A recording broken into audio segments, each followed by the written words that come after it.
Hello everyone. आज का जो हमारा चैप्टर है वो है chapter number 13 organism and population.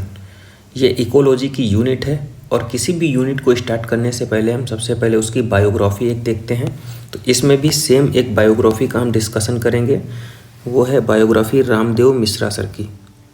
तो रामदेव मिश्रा को बोला जाता है father of ecology in India. ये नीट 2025 का क्वेश्चन भी था। इन्होंने पीएचडी की डिग्री इकोलॉजी सब्जेक्ट में की थी, क्लियर। और ये ecology at the department of the botany of the Banaras Hindu university, वहाँ पे रिसर्च कर रहे थे। चैप्टर की स्टार्टिंग करते हैं और चैप्टर को स्टार्ट करते हैं इसमें से दो टॉपिक हम पढ़ेंगे। सबसे पहला टॉपिक है ऑर्गेनिज्म एंड इट्स इन्वायरमेंट, दूसरा टॉपिक है हमारा पॉपुलेशन। तो सबसे पहले यहाँ पे देखो क्या कह रहा है। सबसे पहले आएंगे माइक्रोमोलिक्यूल, फिर सेल कॉम्प्लेक्सिटी बढ़ेगी ना, टिश्यू, ऑर्गन, इंडिविजुअल, ऑर्गेनिज्म का फॉर्मेशन होगा, फिर population, community, ecosystem and last में जो बायोम का फॉर्मेशन हो जाएगा, मोर कॉम्प्लेक्सिटी। एक होता है हाउ टाइप का क्वेश्चन, दूसरा होता है व्हाई टाइप का क्वेश्चन। हाउ मतलब कैसे। हाउ टाइप का जो क्वेश्चन होता है वो मैकेनिज्म को डिस्क्राइब करता है। अगर व्हाई टाइप का क्वेश्चन पूछ रहा है व्हाई मतलब क्यों, तो सिग्निफिकेंस को डिस्क्राइब कर रहा है, क्लियर। सीधे सीधे याद रखिए, हाउ टाइप का मैकेनिज्म और व्हाई टाइप का क्वेश्चन है तो सिग्निफिकेंस का प्रोसेस। यहाँ पे बोल रहा है कि बर्ड एक चहचहा रही है, तो क्यों का मतलब हुआ है कि कम्युनिकेट कर रही है मेटिंग के लिए, लेकिन कैसे गा रही है, तो वॉइस बॉक्स के through, operation of voice box and the vibrating bone. तो इसके थ्रू गा रही है, और क्यों गा रही है, तो कम्युनिकेट कर रही है मेटिंग के लिए ब्रीडिंग सीजन में। तो ये दो क्वेश्चन यहाँ पे क्लियर हो गए। अब बात करते हैं यहाँ पे ecologically is basically concern with 4 level. पहला कौन सा, organism, population, community and biome. Organism and it's environment, main heading क्या है हमारी, ऑर्गेनिज्म एंड इट्स इन्वायरमेंट। अब यहाँ पे एक फिगर बना हुआ है, उसको देखते हैं, अच्छे से समझने की कोशिश करते हैं, और बहुत ही इजी डायग्राम है, समझ में आ जाएगा। नीचे लिखा है मीन एनुअल प्रेसिपिटेट, और इस साइड में वाई एक्सिस पे लिखा है मीन एनुअल टेम्परेचर। ये है MAT और ये है MAP, क्लियर। अब देखो एक चीज़, सबसे पहले तो यहाँ पे ये लेवल याद होना चाहिए, आर्कटिक एंड अल्पाइन टुंड्रा, फिर coniferous, temperate, tropical forest, grassland, desert. तो ये सारे अगर नहीं याद हो रहे हैं तो एटलीस्ट 2 चीज़ें तो याद होनी चाहिए आपको। पहली चीज़, मैप किसका ज़्यादा है और मैट किसका ज़्यादा है। तो देखो अगर हम मैप की बात करते हैं, मैप, तो मैप देखो 150 से लेकर के यहाँ पर 450 तक है, ये है मैप। तो सबसे ज़्यादा मैप किसका है, ट्रॉपिकल फॉरेस्ट का। तो यहाँ पे हमने साइड में लिख भी दिया है मैप किसका ज़्यादा है, ट्रॉपिकल फॉरेस्ट का। और मैट किसका ज़्यादा है, तो देखो मैट 5 से लेकर के 20 डिग्री सेंटीग्रेड तक है मीन एनुअल टेम्परेचर। तो मैट किसका ज़्यादा है, और ये किसको, ग्रासलैंड को डिस्क्राइब कर रहा है, क्लियर। तो मैप हो गया ट्रॉपिकल रेन फॉरेस्ट का और मैट है ग्रासलैंड का। तो यहाँ पे ये फिगर डिस्क्राइब कर दिया गया है, biome distribution at with respect to annual temperature and precipitation. तो यहाँ पे 2 चीज़ें हमने बताई है, मैप किसका ज़्यादा है, ट्रॉपिकल फॉरेस्ट, मैट किसका, ग्रासलैंड। तो 2 चीज़ें जरूर याद कर लीजिए। देखो क्या कह रहा है, regional and local variation with in each biome lead to the formation of a wide variety of habitat, clear. जैसे मेथेनोजन्स हो गए, ठीक है। तो हमारी इंटेस्टाइन भी एक यूनिक हैबिटाट क्रिएट करती है hundreds of the species of microbes के लिए। यहाँ पे मेजर बायोम इन इंडिया दिया गया है।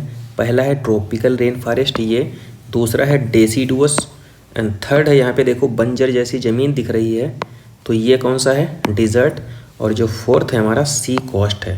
तो ये 4 मेजर बायोम इन इंडिया को डिस्क्राइब कर रहा है। अब यहाँ पे देखो क्या लाइन कह रहा है, temperature water, light and soil most important factor होते हैं किसी भी बायोम के लिए। कोई भी बायोम को यह है एबायोटिक फैक्टर अकेले नहीं कैरेक्टराइज कर सकता है। The habitat include biotic and abiotic दोनों तरीके से। बायोटिक कौन कौन से, जैसे पैथोजेंस, पैरासाइट, प्रीडेटर और कंपटीटर। जैसे निके क्या होता है, functional role position of species within its ecosystem. तो इसी को हम बोल देते हैं निके। डिस्टिंक्ट फंक्शन होता है in ecological system. Major abiotic factor देखते हैं, जैसे पहला हुआ temperature is the most important abiotic factor होता है। क्लियर। अब देखो कुछ इंपॉर्टेंट लाइन और लिखी है यहाँ पे, जैसे अगर कोई पर्सन इक्वेटर से पोल की तरफ जा रहा है ना, फ्रॉम प्लेन टू माउंटेन की तरफ जा रहा है, तो क्या होता है, टेम्परेचर डिक्रीज करेगा। जैसे इक्वेटर से पोल की तरफ जाएगा या प्लेन से माउंटेन की तरफ जाएगा तो टेम्परेचर क्या होगा, डिक्रीज करेगा। क्या हमने साइड में लिखा है, temperature decrease equator to pole, plain to mountain, दो कंडीशन में टेम्परेचर डिक्रीज करेगा। क्लियर। दूसरा क्या लिखा है देखो, it range from sub zero level in the polar area and high altitude greater than 50 degree centigrade in the tropical desert in summer. तो ये भी याद कर लीजिए, लेकिन ये जरूर याद कर लीजिए टेम्परेचर कहाँ पे डिक्रीज हो रहा है, इक्वेटर से पोल की तरफ और प्लेन से माउंटेन की तरफ। दूसरा जो इम्पोर्टेंट लाइन यहाँ पे लिखी है वो क्या है, हमने इससे पहले पढ़ाया था वो इकोसिस्टम में, जहाँ पे हमने बताया था अल्टीमेट सोर्स ऑफ एनर्जी क्या था, सनलाइट, लेकिन डीप हाइड्रोथर्मल वेंट को छोड़ करके, क्योंकि वहाँ पे सनलाइट नहीं पेनिट्रेट कर पा रही थी। एक चीज़ और याद कर लीजिए, मैंगो ट्री जो होते हैं वो mango tree can not grow in temperate country like Canada and Germany. ठीक है, ये डायरेक्ट लाइन याद कर लीजिए, स्टेटमेंट में पूछता है मैंगो ट्री कहाँ नहीं ग्रो कर सकते हैं, टेम्परेट कंट्री में, जैसे Canada and Germany. Snow leopard are not found in Kerala forest. Tuna fish are rarely caught beyond tropical latitude in the ocean. तो ये कुछ 3 इंपॉर्टेंट लाइन है, वो ज़रूर याद कर लीजिए आप लोग। नेक्स्ट देखो हमने यहाँ पे क्या लिखा है, टेम्परेचर जो है ना, हमने बताया था मोस्ट इम्पॉर्टेंट एबायोटिक फैक्टर है ना, वो अफेक्ट करता है kinetic energy of the enzyme को, और metabolic activity also affected by the temperature. Clear. यहाँ पे देखिए और चीज़ क्या लिखी है, वाइड रेंज ऑफ टेम्परेचर, इसको क्या बोल देंगे हम, Yuri thermal, wide range of temperature को। और नैरो रेंज ऑफ टेम्परेचर को क्या बोलते हैं हम, स्टेनोथर्मल। साइड में हमने लिख भी दिया है, वाइड रेंज ऑफ टेम्परेचर को eurythermal, narrow range of temperature को stenothermal. Level of thermal tolerance of different species determined to the large extent of geographical distribution. Species का थर्मल टॉलरेंस उसकी जियोग्राफिकल डिस्ट्रीब्यूशन को determine करता है, ये भी याद कर लीजिए। नेक्स्ट देखो क्या कह रहा है, दूसरा जो एबायोटिक फैक्टर है वो है हमारा वाटर। पहला कौन सा है, टेम्परेचर, दूसरा क्या है, water. Another most important factor influencing the life of the organism. Clear. ये कह रहा है earth originated in the water and unsustainable without water.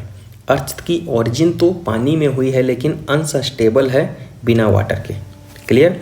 It's availability is so limited in the desert, desert में ज़्यादा नहीं है, लिमिटेड है, इसीलिए only special adaptation make it possible for the organism to live there. इसीलिए वहाँ जो organism रहते हैं ना, उनमें स्पेशल टाइप का एडाप्टेशन हो जाता है, इसीलिए वो वहाँ पे जिंदा रह पाते हैं। आप लोग सोच रहे हैं कि जो ऑर्गेनिज्म ओशियन, लेक, रिवर्स में रहते हैं, क्या वो वाटर से रिलेटेड प्रॉब्लम को फेस नहीं करते हैं, तो ये सही नहीं है। साल्ट कंसंट्रेशन पार्ट पर 1000 में लिखा है, लेस देन 5 कहाँ पे, आइलैंड पे, 30 से 35 होता है सी में, और 100 से ज़्यादा होता है हाइपर सैलाइन लेगून्स में। तो ये साइड में हमने लिख दिया है, 5 से कम आइलैंड, 30 से 35 सी में, और मोर देन 100 तो हाइपर सैलाइन लेग्यून में। तो ये ज़रूर याद रखिए, साल्ट का कंसंट्रेशन एग्जाम में पूछता है। क्लियर। जैसे वहाँ पे टेम्परेचर जो था, वाइड रेंज ऑफ टेम्परेचर को क्या बोलते थे, वाइड रेंज ऑफ, ऐसे ही यहाँ पे वाइड रेंज ऑफ साल्ट के लिए पूछा रहा, सैलिनिटीज़, तो यूरी हैलाइन, वहाँ पे थर्मल था, यहाँ पे हैलाइन है। और नैरो रेंज को क्या बोलते हैं, स्टेनो हैलाइन, वहाँ नैरो रेंज टेम्परेचर को स्टेनोथर्मल बोलते थे। क्लियर। अब देखो यहाँ पे क्या लिखा है, एक इम्पॉर्टेंट लाइन है, कह रहा है कि many fresh water organism can not live for long sea water. और देखो, ना तो फ्रेश वाटर जो है मैरीन में रह सकते हैं लंबे समय तक, और ना ही मैरीन वाले फ्रेश में रह सकते हैं। क्यों? ऑस्मोटिक प्रॉब्लम की वजह से। समझ गए? ना तो फ्रेश वाले मैराइन में रह सकते हैं, मैराइन वाले फ्रेश में नहीं रह सकते हैं। क्यों? ऑस्मोटिक प्रॉब्लम की वजह से। स्टार्ट करते हैं। नेक्स्ट एबायोटिक फैक्टर की बात करते हैं, वो है हमारा लाइट। लाइट जो है, देखो, plant produce food through the photosynthesis, a process by which which is only possible when the sunlight is available as the source of energy। क्योंकि फोटोसिंथेसिस के लिए लाइट की रिक्वायरमेंट होती है, इसीलिए सोर्स ऑफ एनर्जी है वो। Quickly understand the importance of light for the living organism, particularly autotrophs. Plant की बात कर रहा है यहाँ पे। Ultra violet component of the spectrum is harmful to the many organism, while not all the colour component are visible spectrum are available for marine plant living at the different depth of the ocean। एक चीज़ यहाँ पे याद कर लीजिए, समुद्र की सबसे गहराई में, तलहटी में पाए जाने वाले जो ऑर्गेनिज्म होते हैं वो होते हैं red algae. Clear. Deepest water में पूछेगा आपसे, डीपेस्ट वाटर में कौन पाया जा रहा है, तो यहाँ पे लिख ले रहे हैं, डीपेस्ट वाटर ऑर्गेनिज्म, तो रेड एल्गी। क्लियर। तो इसको याद कर लीजिए, इंपॉर्टेंट है। अब बात करते हैं नेक्स्ट जो है हमारा एबायोटिक कंपोनेंट, वो है सॉइल। सॉइल में देखो दो चीज़ें याद रखिए, soil composition, grain size and aggregation determine करता है percolation and water holding capacity को किसी सॉइल के अंदर। क्या क्या हमने बताया? Soil composition, grain size and aggregation determine percolation and water holding capacity of the soil. तो ये फैक्टर हैं जो वाटर की होल्डिंग कैपेसिटी को डिटरमाइन करते हैं। क्लियर। अब बात करते हैं, देखो, पीएच, मिनरल एंड टोपोग्राफी, इसको पीएमटी से याद कर सकते हैं। PH, mineral and topography determine to the large extent of the vegetation in the any area. कौन कौन से? PH, mineral and topography. एक और लाइन लिखी है, in the aquatic environment the sediment character often the determine the type of benthic animal, जो नीचे रहते हैं, that can through their response of the abiotic factors. Abiotic factor के response को यहाँ पे देखिए। होम्योस्टेसिस क्या होती है? Constant internal body temperature, constancy of its internal body temperature. इसमें हम ग्राफ की बात करते हैं, diagrammatic representation of the organism response. तो देखो, एक्स लेवल पे क्या है? एक्सटर्नल लेवल, और वाई एक्सिस पे क्या है? Internal level. क्लियर। तो इसको ऐसे याद कर लीजिए, CRPF होता है ना, तो F हटा दीजिए, ऊपर से नीचे करिए। C पहला क्या है? कन्फार्मर, R क्या है बीच वाला? रेगुलेटर, और लास्ट वाला क्या है? Partial regulator. तो इसको ग्राफ तुम एग्जैक्टली याद कर लीजिए। नेक्स्ट देखो क्या कह रहा है, some organism are able to maintain homeostasis. Homeostasis अभी हमने क्या बताया? Constant internal body temperature by physiological sometime behavioural changes. Clear. मतलब कि कुछ ऑर्गेनिज्म होते हैं जो मेंटेन करते हैं होम्योस्टेसिस को, कैसे? फिजियोलॉजिकल एंड बिहेवियरल चेंजेस कर करके। क्लियर। तो जैसे ये लाइन क्या है इसमें, all birds and mammal and very few lower vertebrates and invertebrates species. Clear. क्या करते हैं? Thermo regulation and osmo regulation. तो यहाँ पे याद रखिए, ये लाइन स्टेटमेंट में आएगी, all birds and mammal and very few lower vertebrates and invertebrates homeostasis को मेंटेन करते हैं, कैसे? Thermo regulation and osmo regulation के थ्रू। और मैमल के सक्सेस का राज क्या है? तो constant body temperature, success of mammal constant body temperature, clear, and through where they live in Antarctica और इन द सहारा डिजर्ट, कहीं भी रह सकते हैं। तो ये हो गया success of mammal, body temperature को कांस्टेंट रखता है। कांस्टेंट बॉडी टेम्परेचर की बात करते हैं तो 37 डिग्री सेंटीग्रेड रहता है। कैसे? गर्मियों में पसीना बहाता है, स्वेटिंग होती है, विंटर में श्रीविंग होती है, क्लियर। लेकिन दूसरी तरफ अगर हम देखते हैं प्लांट को, तो on other hand do not have such mechanism to maintain internal body temperature. Plant के पास ऐसी कोई मैकेनिज्म नहीं होती है जिसके थ्रू वो बॉडी के टेम्परेचर को कांस्टेंट रख सकें। कन्फार्मर, दूसरा क्या है? कन्फार्मर। कन्फार्मर में एक लाइन याद रखिए, 99% of the animal and nearly all plant can not maintain a constant internal environment, simply conformer. Next क्या लाइन बोल रहा है यहाँ पे? Thermoregulation is energetically expensive for the many organism, particularly true for small animal like shrew and hummingbird. इन छोटे organism के लिए बहुत ही एक्सपेंसिव होता है, क्यों? सरफेस एरिया कम ज़्यादा होती है, ठीक है। नेक्स्ट देखो क्या कह रहा है, हीट लॉस और heat gain is the function of the surface area, clear. Small animal है और लार्ज सरफेस एरिया, जैसे अभी बताया shrew and hummingbird, surface area ज़्यादा है रिलेटिव टू दियर वॉल्यूम, उनके वॉल्यूम के अकॉर्डिंग सरफेस एरिया ज़्यादा है, और सरफेस एरिया अगर ज़्यादा है तो हीट लॉस भी ज़्यादा होगा, फास्ट होगा। व्हेन इट कोल्ड आउटसाइड, इस वजह से वो रेगुलेट नहीं कर पाती। थर्मो रेगुलेशन इसीलिए बोला गया है energetically expensive process. This is main reason why very small animal are rarely found in the polar region. इसीलिए क्या होता है, छोटे ऑर्गेनिज्म जो है पोलर रीजन में नहीं पाए जाते हैं थर्मो रेगुलेशन की वजह से। If the stressful external condition are localised और remain only for short duration, the organism has to other alternative for survival. कौन सा? जैसे अदर अल्टरनेटिव क्या होगा? माइग्रेट कर जाएंगे, माइग्रेशन। तो अब हम माइग्रेशन की बात कर ले रहे हैं यहाँ पे। माइग्रेशन, माइग्रेशन मतलब कि क्या होता है, एक जगह से दूसरी जगह पे चले जाना। जैसे मान लीजिए कोई लखनऊ में है और ज़्यादा गर्मी पड़ रही है, तो कहाँ चला गया? मनाली में चला गया, शॉर्ट ड्यूरेशन के लिए हो रहा है ना।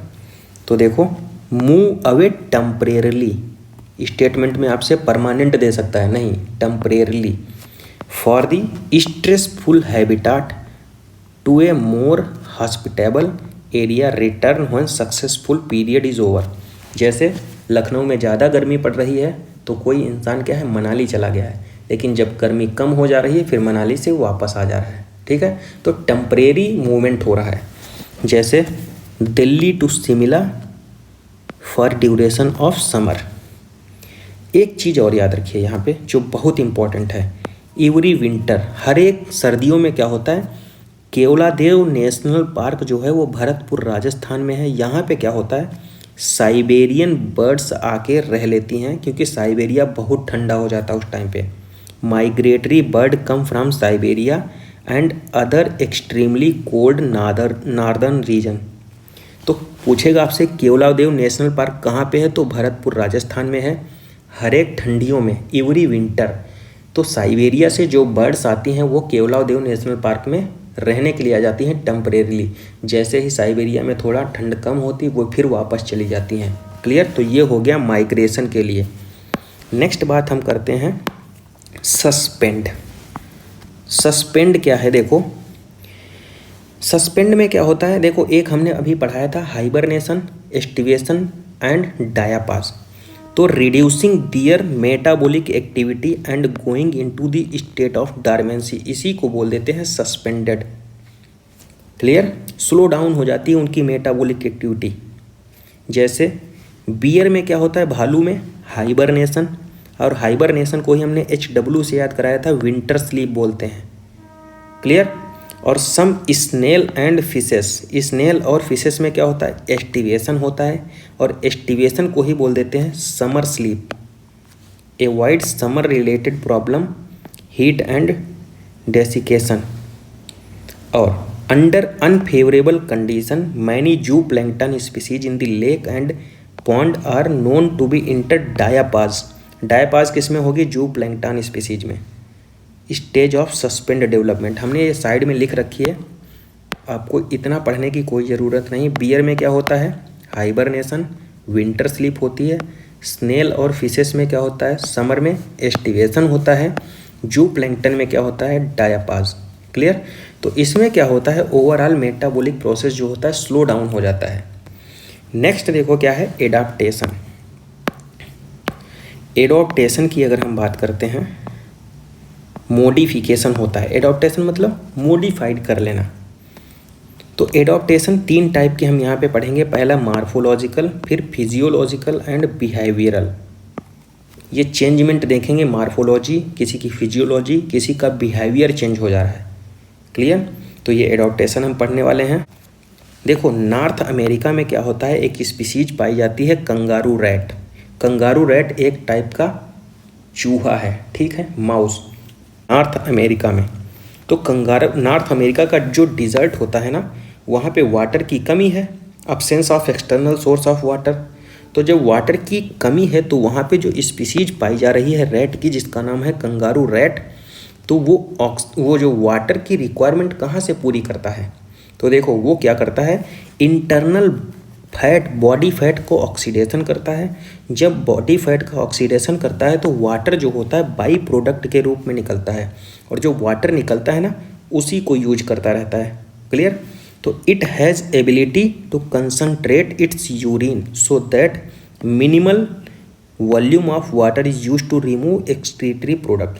तो इनके पास एबिलिटी होती है कंसनट्रेटेड यूरिन के फार्मेशन की, और जब कंसनट्रेट यूरिन फार्मेशन होगा तो वाटर जो होगा लीस्ट लॉस होगा, कम लॉस होगा। क्लियर? तो नॉर्थ अमेरिका में कंगारू रैट क्या करता है? इंटरनल बॉडी फैट को ऑक्सीडेशन करता है, जिससे वाटर जो होता है बाई प्रोडक्ट के रूप में निकलता है। क्लियर? कंसनट्रेटेड यूरिन का फार्मेशन करता है, जिससे वाटर लॉस कम होता है। ये साइड में हमने लिख दिया kangaroo rat in North America. Desert plant have thick cuticle on the leaf surface to minimise water loss. Desert के प्लांट जो होते हैं उनकी सरफेस पे क्या, लीफ पे क्या होता है? थिक क्यूटिकल होता है, जिसकी वजह से क्या होता है? वाटर का लॉस कम होता है। यहाँ पे देखो क्या लिखा है? वही लिखा है यहाँ पे, many desert plant have thick cuticle on their leaf surface and have their stomata arrange in deep sunken stomata. तो क्या होता है? Minimise loss of water through the transpiration. एक और चीज़ यहाँ पे लिखी है, special photosynthetic pathway, CAM pathway बोलते हैं हम इसको। इनमें क्या होता है? Stomata remain close during day time. जिनमें स्टोमेटा डे टाइम में भी क्लोज रहते हैं उनको क्या बोलते हैं? Cam pathway. क्लियर? अपुंसिया में क्या होता है? नो लीफ, पत्तियां नहीं होती हैं। डिजर्ट प्लांट्स है अपुंसिया, जब पत्तियां नहीं होती तो रिड्यूस ये किस में बदल जाती हैं? स्पाइन में, और स्पाइन की वजह से क्या होता है ना? वाटर लॉस कम होता है। And photosynthetic function is taken over by the flattened stem. Opuntia में फोटोसिंथेसिस होता किससे? तो स्टेम से। लिखा है देखो, कैम प्लांट में क्या होता है? Stomata remain close during day time. Opuntia जो होता है leaf converted into spine. Photosynthesis किससे होता है? फ्लैट स्टेम से। तो ये यहाँ पे इस पैराग्राफ से बहुत सारे क्वेश्चन आ सकते हैं। नेक्स्ट देखो क्या है, population size not always measured in the number only. Population का साइज हमेशा नंबर में नहीं मेजर किया जा सकता है, कम हो सकता है। जैसे साइबेरियन क्रेन आ रही थी ना भरतपुर में, तो 10 से कम नंबर था, लो था। लेकिन अगर ज़्यादा है मिलियंस में, जैसे क्लेमाइडोमोनास पॉन्ड के अंदर, तो क्या नंबर में मेजर करेंगे? नहीं, तो बायोमास के टर्म में मेजर करेंगे। तो population size is technically called population density, जिसको डिज़ाइन किया गया है एन से। Need not necessary to measure in the number only.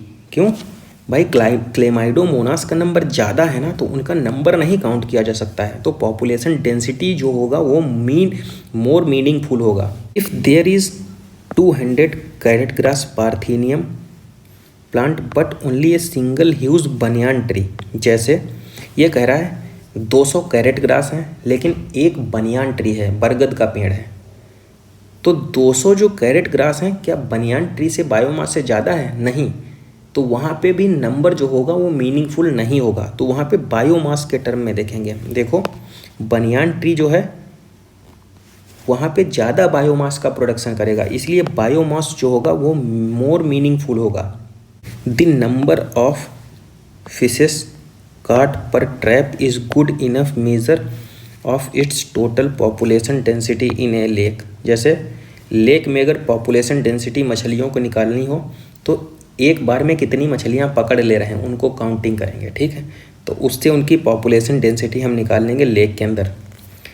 Tiger census in our national park, तो उसमें टाइगर की हम कैसे पता लगाएंगे? तो पगमार्क एंड फीकल पैलेट्स, उनके पदचिन्ह देखेंगे और उसके जो फीकल पैलेट्स होते हैं ना उनको देखेंगे हम वहाँ पे, तो उसके थ्रू हम निकालेंगे टाइगर के लिए। पॉपुलेशन ग्रोथ किस पे डिपेंड करता है? बहुत सारे फैक्टर्स हो सकते हैं, लेकिन मेन फैक्टर कौन से हो सकते हैं? फूड की अवेलेबिलिटी कितनी है, प्रीडेटर का प्रेशर कितना है, और एडवर्स वेदर। तो ये कुछ फैक्टर हैं जिस पे पॉपुलेशन ग्रोथ जो है वो डिपेंड करती है। साइड में हमने लिख दिया है, population growth depend on food availability, predation pressure और एडवर्स वेदर। क्लियर? अब यहाँ पे कुछ देखो टर्मिनोलॉजी यूज की गई है, जैसे natality, immigration, contribute to increase in the population density. Natality क्या होती है? Birth rate. और इमिग्रेशन क्या होता है? कोई वहाँ आके बस जा रहा है। क्लियर? जैसे ये कोई पार्टिकुलर जियोग्राफिकल एरिया है, इसके अंदर बर्थ हो रही है तो बर्थ रेट को डिस्क्राइब करेगा। यहाँ पे ये है नेटेलिटी। लेकिन कोई ऑर्गेनिज्म बाहर से आकर इस जियोग्राफिकल एरिया के अंदर आ जा रहा है तो उसको बोल देंगे हम इमिग्रेशन। बाहर से आके इसके अंदर बस जा रहा है। तो अगर किसी भी सिंगल जियोग्राफिकल एरिया का हमें पॉपुलेशन बढ़ाना हो तो इमिग्रेशन मोर मीनिंगफुल होगा बर्थ रेट से। क्यों? बाहर से डायरेक्ट ऑर्गेनिज्म इसके अंदर बस जा रहे हैं तो पॉपुलेशन जल्दी से ग्रो कर जाएगी। तो इमिग्रेशन जो होगा मोर मीनिंगफुल होगा। तो यहाँ पे देखो कुछ टर्म और यूज किए जा रहे हैं, जैसे पहला है नेटेलिटी। नेटेलिटी क्या है? Number of birth during a given period. Clear? Mortality क्या है? Death rate. Number of death in A population during a given time period. Immigration क्या है? बाहर से आके बस जाए अंदर। Individual of the same species that have come into the habitat. Clear? Immigration क्या है? वो क्या होता है? एग्जिट हो जाए। Number of individual of the population who left the habitat. Clear? तो ये हो गई टर्मिनोलॉजी। इमिग्रेशन और नेटेलिटी ये पॉपुलेशन ग्रोथ को बढ़ाते हैं, पॉपुलेशन को इंक्रीज करते हैं। मोर्टेलिटी और इमिग्रेशन क्या करते हैं? डिक्रीज करते हैं। नेक्स्ट देखो क्या है, यहाँ पे देखो एक फिगर दिया गया है। ये है इमिग्रेशन, ये इमिग्रेशन, मोर्टेलिटी और नेटिलिटी। यहाँ पे समझिए ज़रा, देखो ये है बर्थ रेट। अगर बर्थ रेट होगी तो ये पॉपुलेशन डेंसिटी है, और ये बर्थ रेट है ना, अगर तो बर्थ रेट से क्या होगी? पॉपुलेशन बढ़ेगी ना, तो इसीलिए ये प्लस का निशान बना दिया गया। मोर्टेलिटी क्या है? डेथ रेट, और डेथ रेट होगी तो पॉपुलेशन घटेगी ना, तो दूसरी तरफ माइनस का एरो बना दिया, घटेगी। इमिग्रेशन क्या होगा? कोई स्पीसीज जो है बाहर से किसी सिंगल जियोग्राफिकल एरिया के अंदर आएगी ना, तो पॉपुलेशन बढ़ेगी, तो इसीलिए प्लस का निशान बनाया गया। और इमिग्रेशन क्या होगी? किसी भी आइसोलेटेड जियोग्राफिकल एरिया से क्या है कि कोई पर्सन जो है बाहर चले जा रहे हैं, वो पॉपुलेशन घटेगी, तो इसीलिए माइनस। पॉपुलेशन बढ़ेगी तो प्लस का निशान, और घटेगी तो माइनस का। तो यही है ये फिगर 13.5। अब यहाँ पे एक इक्वेशन लिखी है, जैसे NT+1, जैसे NT+1 equal to NT plus population बढ़ाने वाला फैक्टर माइनस घटाने वाले, तो बर्थ प्लस इमिग्रेशन और डेथ प्लस इमिग्रेशन। तो ये इक्वेशन भी याद कर लीजिए आप लोग। डेंसिटी एट T+1 टाइम में पूछा है इसने। नेक्स्ट देखो क्या कह रहा है। नेक्स्ट कह रहा है ए न्यू हैबिटाट, जैसे कोई नया हैबिटाट का फॉर्मेशन करना है हमें तो इमिग्रेशन मतलब कि बाहर से तुरंत अंदर वो कोई भी पर्सन्स को अंदर लेके आ जाए।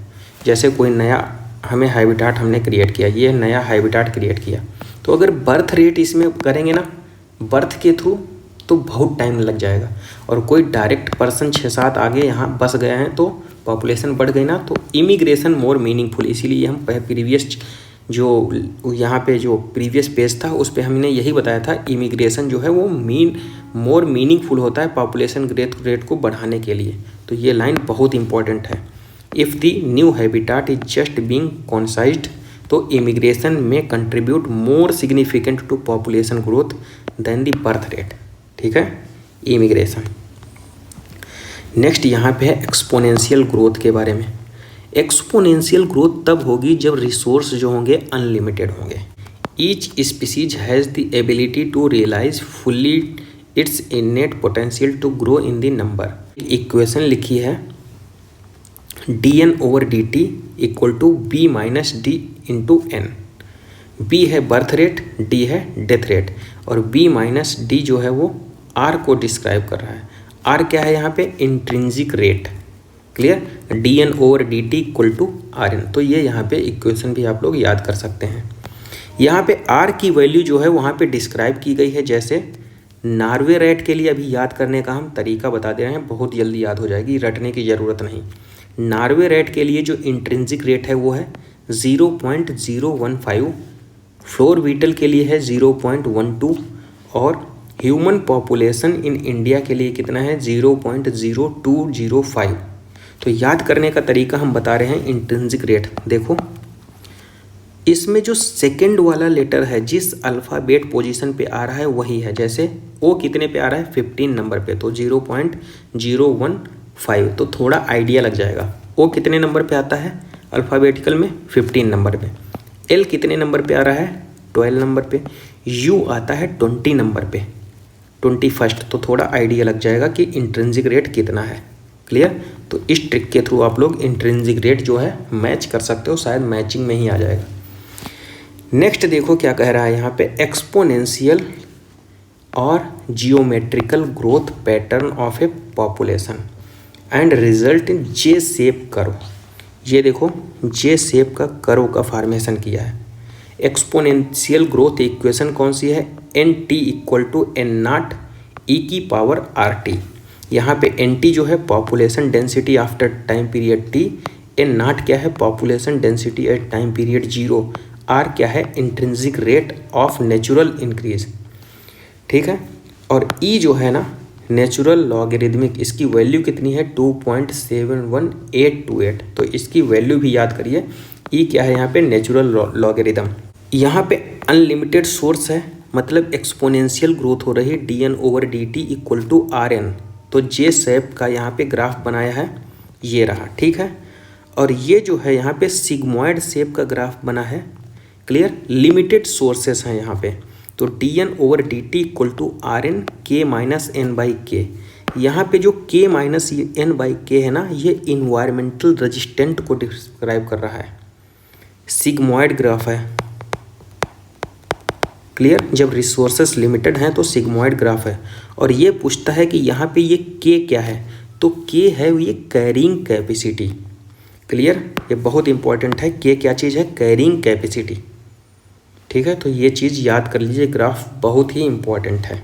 लॉजिस्टिक ग्रोथ क्या होती है? No population of any species in the nature has at its disposal unlimited resources to permit exponential growth. This lead to the competition between individual for limited resources. अगर resources limited हैं तो जो species जो है fight कर जाएगी, dominate करेगी। तो fittest individual will survive and reproduce.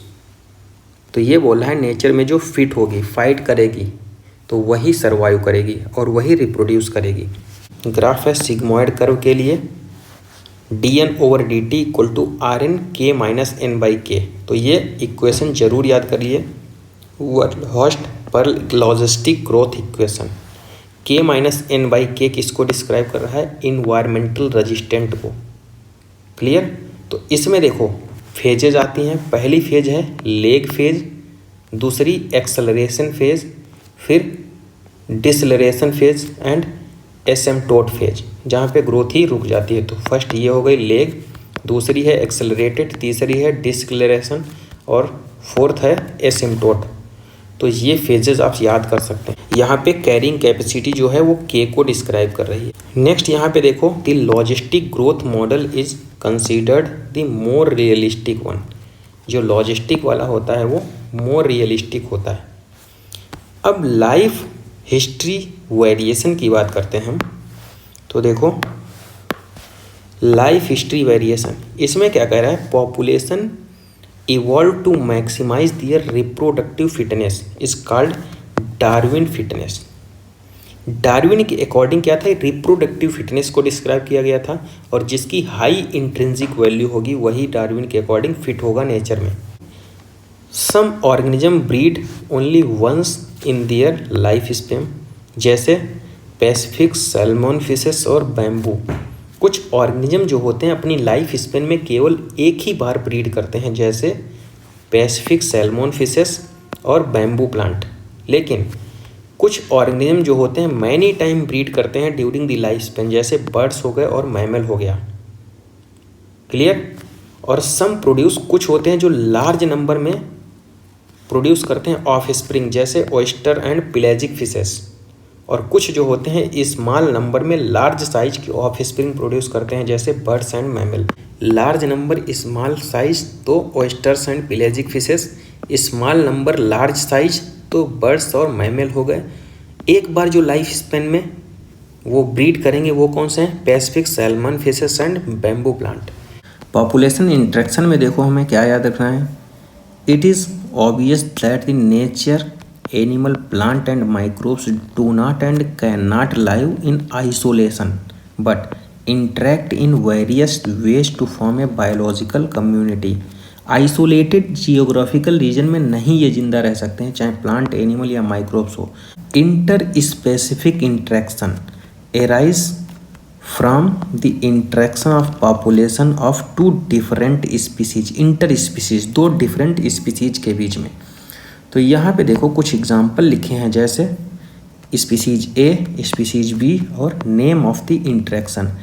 अगर दोनों स्पीसीज को प्रॉफिट हो रहा है, देखो पॉजिटिव पॉजिटिव तो बोलेंगे म्यूटिलिज्म, दोनों को नुकसान हो रहा है तो बोलेंगे कंपटीशन, एक को फ़ायदा हो रहा है एक को नुकसान हो रहा है बोलेंगे प्रीडेशन, एक को फ़ायदा हो रहा है एक को नुकसान हो रहा है बोलेंगे पैरासिटिज्म, एक को फ़ायदा हो रहा है एक को कुछ नहीं हो रहा तो बोलेंगे कॉमेंसलिज्म, एक को नुकसान हो रहा है एक को कुछ नहीं हो रहा तो बोलेंगे एवेंसलिज्म। तो ये कुछ कॉमन टाइप की रिप्रेजेंटेशन है, इसको याद कर लीजिए, बहुत ही इंपॉर्टेंट है एग्जाम पॉइंट ऑफ व्यू से। क्लियर। यहाँ पे नीचे वही चीज़ें लिखी हैं, both species benefit as mutualism, both loss competition, parasitism and predation, only one species benefit. तो ये सब चीज़ें वही हैं जो ऊपर हमने यहाँ पे डिस्क्राइब किया है। नेक्स्ट देखो यहाँ पे क्या कह रहा है, predation, parasitism and commensalism shared A common characteristic, interacting species live closely together. Predation, predation मतलब कि शिकार करना, जैसे टाइगर हो गया डियर का शिकार कर रहा है तो प्रीडेटर हो गया टाइगर।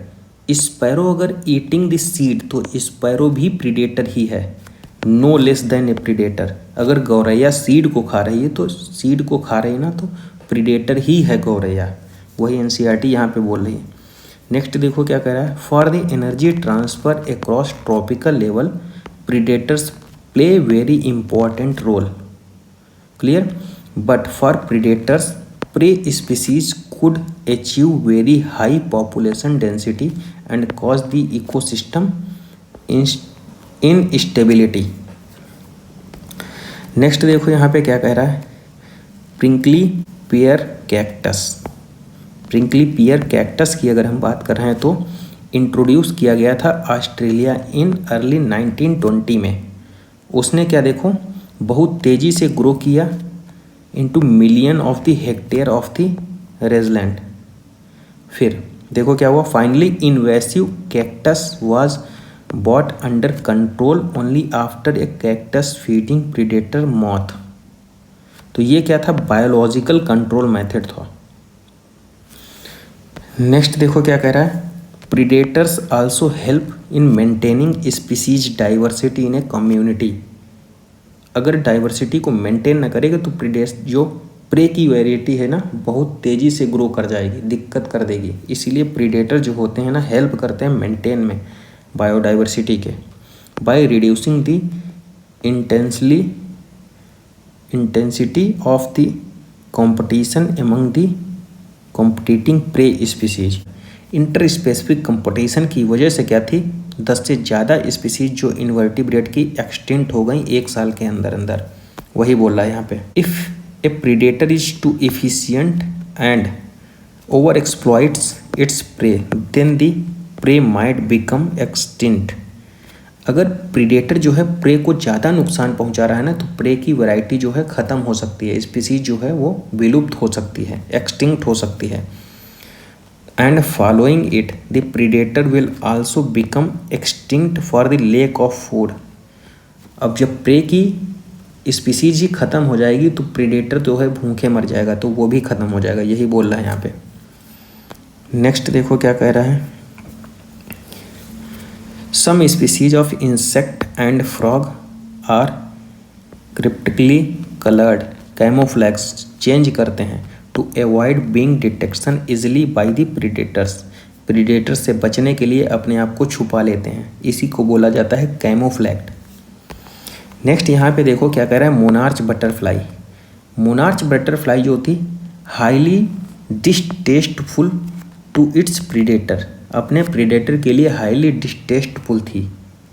और ये मॉडिफिकेशन कब आया, तो butterfly acquire this chemical during its caterpillar stage by feeding on the poisonous weed. तो ये चेंजमेंट आया था इसकी कैटरपिलर स्टेज, लार्वल स्टेज में ही, ठीक है। इसीलिए प्रीडेटर जो है इस पर शिकार नहीं करता है क्योंकि ये हाईली डिस्टेस्टफुल है। नेक्स्ट देखो, nearly 25% of the all insect are known to be phytophagous, मतलब feeding on the plant sap and other part of the plant. 25% से ज़्यादा जो है वो इंसेक्ट फाइटोफेगस हैं, प्लांट के सैप पे अपना न्यूट्रिशन लेते हैं। नेक्स्ट देखो, प्लांट जो होते हैं एनिमल की तरह जो होता है, प्लांट तो भाग नहीं सकते हैं प्रीडेटर से बचने के लिए, तो क्या करते हैं, मॉडिफिकेशन कर लेते हैं, जैसे morphological and chemical defence against herbivores, जैसे थॉर्न डेवलप कर लिए एकेसिया एंड कैक्टस में। क्लियर, तो ये मार्फोलॉजिकल चेंज है। नेक्स्ट देखो, कैलोट्रोपिस। कैलोट्रोपिस जो होता है उसमें क्या होता है, पॉइजनस कार्डियक ग्लाइकोसाइड्स होता है, एल्कोलॉइड टाइप का। तो वो क्या कर देता है, जैसे किसी एनिमल ने इसको ख़त्म किया, कैलोट्रोपिस को खाया, तो कार्डियक ग्लाइकोसाइड से ना बीमार पड़ जाएगा वो।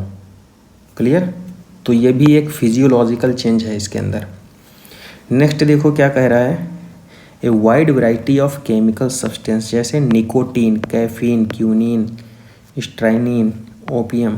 तो ये क्या है, प्लांट अपने डिफेंस के लिए इनको तैयार किया है, लेकिन ह्यूमन क्या है, इसको अपने यूज के लिए, नशे करने के लिए तैयार कर रहा है। तो प्लांट में ये जो प्रोडक्शन हो रहा है तो वो अपने डिफेंस के लिए, डिफेंस अगेंस्ट ग्रेजर्स, लेकिन ह्यूमन क्या है, अपना नशा करने के लिए इसको यूज कर रहा है। क्लियर। अब देखो कंपटीशन की बात करते हैं। तो कंपटीशन में डार्विन ने क्या कहा है, survival of the fittest in the nature, struggle for the existence. जो फिट होगा नेचर में वही एग्जिस्ट करेगा। क्लियर, तो डार्विन ने ये बोला है और ये सही बात भी है। Competition occur when closely related species for same resources. अगर सेम रिसोर्स है और कंपटीशन हो रहा है क्लोजली रिलेटेड स्पीसीज में, तो कौन डोमिनेट करेगा, जो स्ट्रॉन्ग होगा हर तरीके से। That limited but do not entirely true. Total unrelated species जो होती हैं वो भी compete कर सकती हैं सेम रिसोर्सेज के लिए। क्लियर, तो इन्होंने क्या बोला था, competition occur when closely related species compete form same resources. अगर रिसोर्स सेम है तभी कंपटीशन होगा, इन्होंने बोला था। तो ऐसा बिल्कुल नहीं, रिसोर्सेज डिफरेंट भी हो सकते हैं जैसे, but it is not entirely true. Firstly totally unrelated species, unrelated species भी जो हैं वो सेम रिसोर्सेज के लिए compete कर सकती हैं। क्लियर। अब देखो जैसे secondly, resources need not be limiting for the competition to occur. Gause and other experimental ecologist did. Resource are limited. Resource अगर लिमिटेड हैं तो क्या है,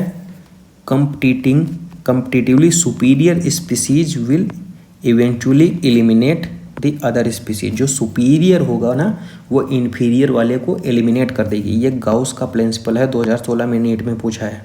अब देखो एबिंगडन टोरटॉइस क्या है, Galapagos island became extinct within a decade after goat, क्योंकि गोट के अंदर क्या होती है, ग्रेजिंग कैपेसिटी ज़्यादा होती है, इसीलिए टोरटॉइस वहाँ से एक्सटिंक्ट हो गया, एलिमिनेट कर दिया। नेक्स्ट यहाँ पे देखो कॉर्नेल एलिगेंट फील्ड एक्सपेरिमेंट क्या कहता है, shows that on the rocky sea coast of the Scotland the large and the competing superior branchials balanus dominates in the intertidal area and excludes the smaller branchials from the zone। गाउसेस competing exclusion principle ये किसके लिए था, two closely related species compete for same resources cannot coexist indefinitely and competing inferior one will be eliminated eventually। जो inferior होगी वो eliminate हो जाएगी। This may be truly if resources are limiting but not otherwise। अगर resource limited है, limited नहीं है तो कोई problem नहीं होगी। क्लियर। रिसोर्स पार्टीशनिंग भी कर लेते हैं क्या कोई भी ऑर्गेनिज्म, ठीक है। तो मैक ऑथर जो थे scientist so that 5 closely related species warblers की living on the same tree पर मतलब कि रह रही थी, coexist due to behavioural differences. उनके बिहेवियर में डिफरेंस था, वहाँ पे एक साथ इसलिए रह रही थी क्योंकि रिसोर्स की पार्टीशनिंग कर ली थी उन्होंने कंपटीशन से बचने के लिए। पैरासिटिज्म बेसिकली क्या होता है, एक को फ़ायदा होता है एक को नुकसान होता है।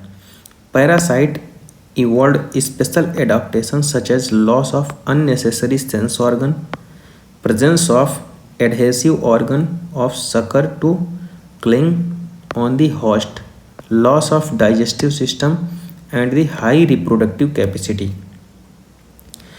इनकी जो लाइफ साइकिल होती है मोर कॉम्प्लेक्स होती है पैरासाइट की। टू इंटरमीडिएट होस्ट्स और vector to facilitate parasitization of its primary host. Human liver fluke की बात करते हैं, ये टर्मेटोड पैरासाइट होता है, डिपेंड ऑन 2 इंटरमीडिएट होस्ट, जैसे एक स्नेल और दूसरा फिश कंप्लीट करता है लाइफ साइकिल को। मलेरियल पैरासाइट के लिए भी होता है, देखो vector mosquito female Anopheles mosquito होता है। Parasite that feed on the external surface, external surface पे होंगे तो उनको बोलेंगे हम एक्टो पैरासाइट, जैसे टिक्स हो गई, ticks on the dog. Cuscuta की बात करते हैं, जो इम्पोर्टेंट एग्जाम्पल लिखा है कस्कुटा। कस्कुटा पैरासिटिक प्लांट होता है, commonly found in the growing on the hedge plant, has lost its chlorophyll and lives in the course of the evolution. तो कस्कुटा कैसा है, पैरासिटिक प्लांट होता है। नेक्स्ट देखो क्या है, आगे क्या लाइन कह रहा है, it deliver it's nutrition from the host plant which is parasite. Next यहाँ पे देखो क्या है, एक चीज़ और यहाँ पे लाइन लिखी है, उसको देखिए क्या कह रहा है। फीमेल मॉस्क्यूटो जो है is not considered a parasite, parasite के लिए कंसीडर नहीं की जाती है, although it need our blood for the reproduction, reproduction के लिए रिक्वायर करती है। नेक्स्ट बात कर रहा है यहाँ पे एंडो पैरासाइट। अभी तक हम एक्टो पैरासाइट पढ़ रहे थे, अब एंडो पैरासाइट। लाइफ साइकिल जो होती है एंडो पैरासाइट की मोर कॉम्प्लेक्स होती है because of their extreme specialization. Habitat की बात कर रहा है। ब्रूड पैरासिटिज्म में क्या होता है, कुक्कू एंड क्रो। तो एक चीज़ याद रख लीजिए इसमें, केवल कुक्कू जो होता है कोयल पैरासाइट होती है, और क्रो जो होता है वो होस्ट होता है। होस्ट जो होता है वो कोयल के अंडे को इंक्यूबेट करता है, मतलब कि उनको सेता है, और पैरासाइट बर्ड है लेज इट्स एग्स। कॉमन्सलिज्म में देखो क्या कह रहा है, एक को प्रॉफिट एक को कुछ नहीं, पॉजिटिव और जीरो। तो इसमें क्या होता है, orchid growing on the epiphyte on the mango branch, तो ये कॉमन्सलिज्म का एग्जांपल है। Barnacles growing on the back of the whale, clear. Next देखो क्या है, कैटल एरगेट and grazing cattle in close association. तो ये 3 एग्जाम्पल हैं, कौन कौन सा, orchid epiphyte on mango tree, barnacles on the whale, cattle एरगेट ऑन द ग्रेजिंग कैटल और सी एनीमोन। ये कॉमन्सलिज्म के एग्जाम्पल हैं, एक साथ लिख दिए हमने। नेक्स्ट देखो यहाँ पे क्या है, म्यूचुअल रिलेशनशिप बताया गया है यहाँ पे फिग और वेस्प में। बेसिकली इसके अंदर क्या होता है देखो, समझने की कोशिश कीजिए।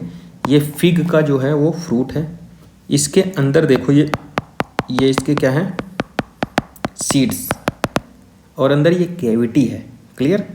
तो यहाँ पे न्यूट्रिशन कंपोनेंट भी होते हैं। तो वेस्प क्या होती है, इसके अंदर आके अपने अंडों को लेइंग करती है, अंडे रखती है, ठीक है। तो अंडे रखने से क्या होता है, उसके जो वेस्प जो होता है उसको बच्चों को न्यूट्रिशन यहीं से मिलता है, और फिग को इससे प्रॉफिट क्या होता है, फिग का पॉलिनेशन हो जाता है, क्लियर। तो दोनों को प्रॉफिट हो रहा है यहाँ पे, इसीलिए ये म्यूचुअलिज्म का एग्जाम्पल है। नेक्स्ट देखो यहाँ पे अभी हमने बताया है उधर, सी एनीमोन भी इसी का एग्जाम्पल है। नेक्स्ट है म्यूचुअलिज्म। म्यूचुअलिज्म में बेसिकली दोनों को प्रॉफिट होता है, क्लियर। लाइकेन, दूसरा क्या है, माइकोराइजा। माइकोराइजा किसका एसोसिएशन होता है, fungus and higher plant, association between fungus and the root of higher plant. और हायर प्लांट क्या है, पाइनस। ये साइड में हमने यहाँ पे लिख भी दिया है, देखो एल्गी और फंजाई जो है वो लाइकेन है, माइकोराइजा किसका, फंजाई और रूट ऑफ हायर प्लांट। यहाँ पे रूट ऑफ हायर प्लांट का है पाइनस, को बोलते हैं माइकोबायंट, और एल्गी को बोलते, सॉरी फंजाई को बोलते हैं माइकोबायंट और एल्गी को बोलते हैं फाइकोबायंट। तो ये भी याद रखिए साथ में। नेक्स्ट देखो क्या कह रहा है, plant need the help of the animals for pollinating their flowers and dispersing their seeds. ये फिग और वेस्प के बारे में बता रहा है यहाँ पे, क्लियर। नेक्स्ट देखो यहाँ पे क्या है, कुछ चीटर्स होते हैं, चोर, जैसे animals that try to steal nectar without adding in pollination. Pollination नहीं करते हैं लेकिन नेक्टर को चुरा लेते हैं, तो उनको क्या हम बोल देते हैं, चीटर्स। नेक्स्ट देखो क्या कह रहा है यहाँ पे, in many species of the fig tree there are a type 1-to-1 relationship with the pollinator species of wasp. तो fig species can be pollinated only by its partner wasp species, तो no other species, केवल wasp से ही ये pollinated होती है, clear. और ये अभी हमने बताया है, फिग जो होता है वो उसको न्यूट्रिशन देता है, वेस्प क्या करता है, वो पॉलिनेशन करता है। नेक्स्ट यहाँ पे देखो, एक ये है orchid flower, Mediterranean orchid, offers जिसको बोलते हैं, क्लियर। ये सेक्सुअल धोखा देता है, सेक्सुअल डिसीड। जैसे सारे ऑर्किड जो हैं वो रिवार्ड नहीं देते हैं, not all orchid offer rewards. The Mediterranean orchid जिसका नाम है ऑफरस, क्लियर। तो ये सेक्सुअल धोखा देता है, to get pollination done by species of the bee. Pollination तो करा लिया, कैसे, उसने क्या किया, एक पेटल के कलर को चेंज कर दिया, one petal of its flower bear and uncanny resemble to its female of the bee in size, colour and marking, उसको चेंज कर दिया, ठीक है।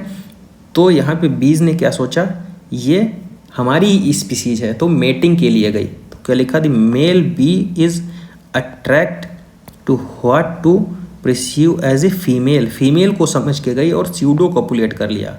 If the female bees colour pattern change, अगर फीमेल बी का colour pattern change हो जाएगा coevolution की वजह से, even slightly for any reason during evolution, suppose that change हो जाएगा, तो pollination successful will be reduce, pollination reduce हो जाएगा, तब तो पहचान लेगा अपनी स्पीसीज को वो, तब स्यूडो कॉपुलेट नहीं करेगा।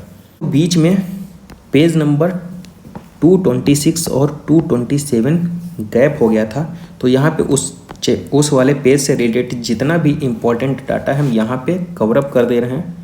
Mammals from colder climates have short ear and limbs to minimize heat loss. ये कौन सा है? एलेंस रूल है। क्लियर। अब देखो क्या है, 3500 मीटर ऊपर जाएंगे Rohtang pass near Manali and Leh, तो क्या होगा? जब इतनी ऊंचाई पे जाएंगे तो हमको नोजिया लगेगी, फैटिग, हार्ट पल्पिलेशन होगा, तेज़ धड़केगा। क्यों? Due to low atmospheric pressure, high altitude, body को जो होती है इनफ ऑक्सीजन नहीं मिलेगी, उसकी वजह से क्या होगा? आरबीसी का प्रोडक्शन ज़्यादा होगा और बाइंडिंग एफिनिटी घट जाएगी हीमोग्लोबिन की वजह से। तो ये सिम्टम्स दिखेंगे, nausea, fatigue, heat palpitation, heart palpitation sorry. अब देखो क्या है, all metabolic reaction in narrow range of, जितनी भी मेटाबॉलिक रिएक्शन होगी बॉडी के अंदर सारी नैरो रेंज में होंगी। अब कुछ यहाँ पे एडॉप्टेशन दिए गए हैं, जैसे फिशेस इन डेप्थ, जो मछलियाँ होती हैं समुद्र के अंदर भी रहती हैं तब भी जिंदा रहती हैं। कैसे? बायोकेमिकल एडाप्टेशन होता है उसके अंदर। एक है यहाँ पे डिजर्ट लिजर्ड, ये क्या करता है? धूप को सेकने के लिए बाहर आता है, तो ये उसका बिहेवियरल रिस्पॉन्स है। नेक्स्ट देखो, पॉपुलेशन एट्रीब्यूट की अगर हम बात करते हैं तो पॉपुलेशन एट्रीब्यूट में क्या होता है? देखो, अगर जैसे 20 लोटस के प्लांट हैं, 8 प्लांट और जन्म ले लिया, नए 8 प्लांट और उग गए, तो क्या हुआ? बर्थ रेट अगर निकालना है तो चेंज अपॉन ओरिजिनल, चेंज कितना हुआ? 8 अपॉन ओरिजिनल कितना है?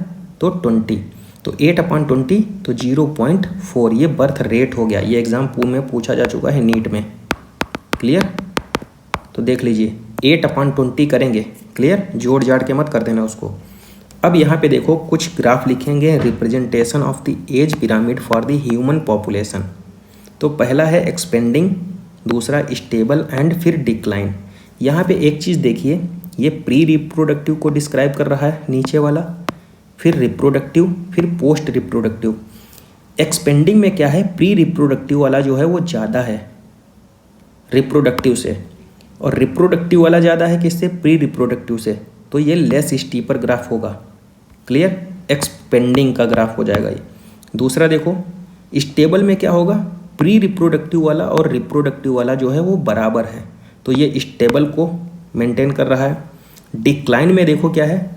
प्री रिप्रोडक्टिव वाला जो है वो रिप्रोडक्टिव और पोस्ट रिप्रोडक्टिव से कम है, तो ये डिक्लाइन है। स्टेबल वाला जो है वो बेल शेप का है और डिक्लाइन वाला अर्न शेप का है। तो ओवरऑल हमने यहाँ पे first chapter organism and population को कंप्लीट कर दिया है, और 1-to-1 एनसीईआरटी के एक एक लाइन को हमने यहाँ पे एक्सप्लेन किया है।